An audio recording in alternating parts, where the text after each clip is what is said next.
Welcome to Ace Pharma. In this video, we will learn about the drug acetaminophen or paracetamol. Both these terminologies are used for the same drug. And acetaminophen, it is used in the treatment of pain and fever. This drug was introduced in the market by a chemist known as von Maring in 1893. This drug is a active metabolite of a chemical compound which is known as phenacetin,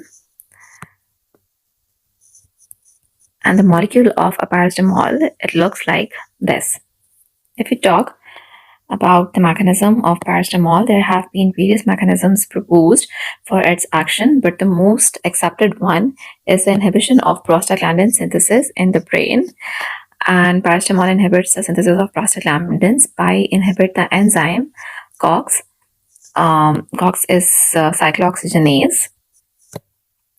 This is an enzyme which is responsible for the synthesis of prostaglandins in the brain, and these prostaglandins are basically responsible for generating pain in the body. So what paracetamol does is that it inhibits the synthesis of these prostaglandins. As a result, a anti-nociceptive phenomena is seen.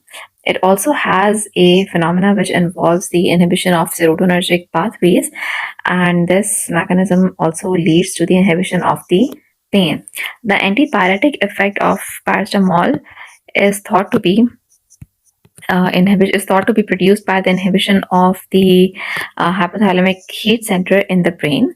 So all these effects, they are central. All these effects are happening in the brain. It is believed that paracetamol also has a weak COX-1 and COX-2 inhibitory effect in the peripheral tissues, but the main mechanism of its antipyretic and analgesic effect occurs in the brain. This is a diagram which will explain the effect of COX. So let's start from the cell membrane. This is the cell membrane which is present in all our cells. It has a compound which is known as phospholipid. I'm sure we're familiar with the constitution of the cell membrane. So in this phospholipid, there is another compound which is known as arachidonic acid.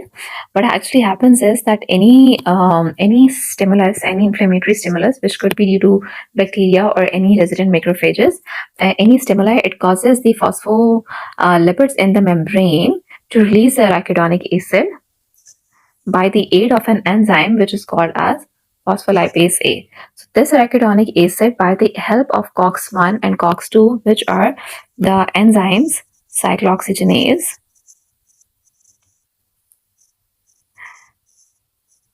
this COX-1 and COX-2, it converts the arachidonic acid into prostaglandins. So these are the prostaglandins. Here we have prostaglandin G2, and this is the prostaglandin H2. This is an unstable and intermediate form of the prostaglandin, and this is the stable final form of prostaglandin. And these prostaglandins are responsible for the synthesis of prostacyclin and thromboxane and prostaglandins, and all these compounds, they causes the phenomena of the pain and fever in the body. What actually happens is that the paracetamol or acetaminophen, it blocks this enzyme right here, which is COX-1 and COX-2, and this is how they have an anti-inflammatory and anti-pyretic effect. Let's talk about the pharmacokinetics of the drug. If we what happens to the drug when we give it in the body. So the absorption is the first step. If the drug is given IV, it will be absorbed rapidly into the bloodstream. But if the drug is given by the oral route, it will take some time. And for paracetamol, it takes around 30 to 60 minutes to produce the peak effect. Let's say you give the drug at 1 p.m. The peak effect of the drug will appear at around 1:30 to 2 p.m. So it takes around 30 to 60 minutes to kick in the blood. It is absorbed from the small intestine, not from the stomach. So the gastric transit time, it has a major impact or major influence on the absorption of the drug. The peak effect occurs at 1 hour. It is very poorly bound to the plasma protein. It does not bind to the plasma proteins and is really available in the blood. The metabolism of acetaminophen or paracetamol is hepatic. It is metabolized in the liver and to sulfate and glucuronide conjugates. The half-life of paracetamol is around 2 through 3 hours, and then after this time, it is excreted in the urine. So the indications involve mild to moderate pain. Paracetamol is used, and it is an excellent drug which is used to treat mild to moderate pain with an excellent safety profile in adults and in pediatrics as well. It is also used as an antipyretic drug in the setting of flu or any other infection, viral or bacterial. It has an excellent efficacy as an antipyretic drug and as an analgesic, but it does not have any anti-inflammatory drug. So it is not used in the treatment of gout or any arthritis or any condition that has inflammation involved, because it does not have any anti-inflammatory effect. So this is an important thing to remember. The paracetamol does not inflict any anti-inflammatory effect. As far as the dose is concerned, the usual dose of paracetamol is 325 to 650 milligram every 4 to 6 hours.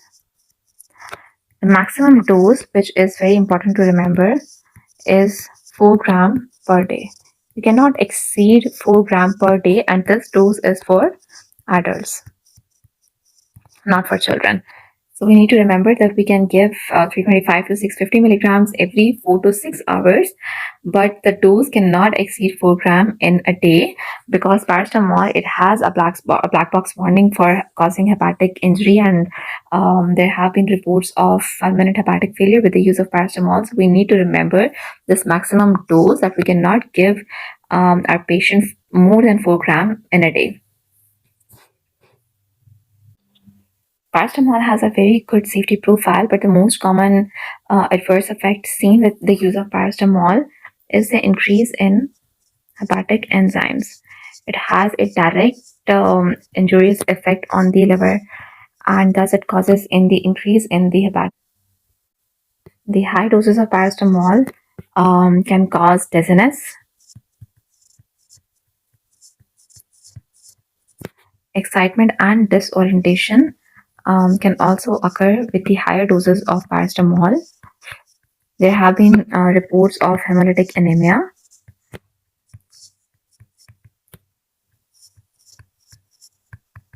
And methemoglobinemia reported with the use of paracetamol.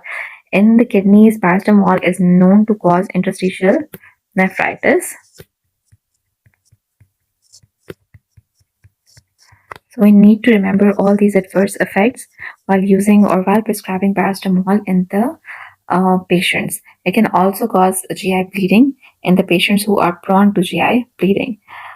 So the most important thing that is needed to be remembered with the use of paracetamol, that it has a black box warning for causing hepatotoxicity. Paracetamol is very notorious and causes hepatotoxicity, and there have been multiple cases of liver failure with the use of paracetamol. In US, it is the second most cause of liver failure in the patients who come to the transplant centers. We need to be very careful with the use of paracetamol. And one thing that we need to remember is that you cannot exceed the dose of paracetamol for more than 4 gram per day. So just use the minimum doses to treat the pain and fever. This was all about acetaminophen.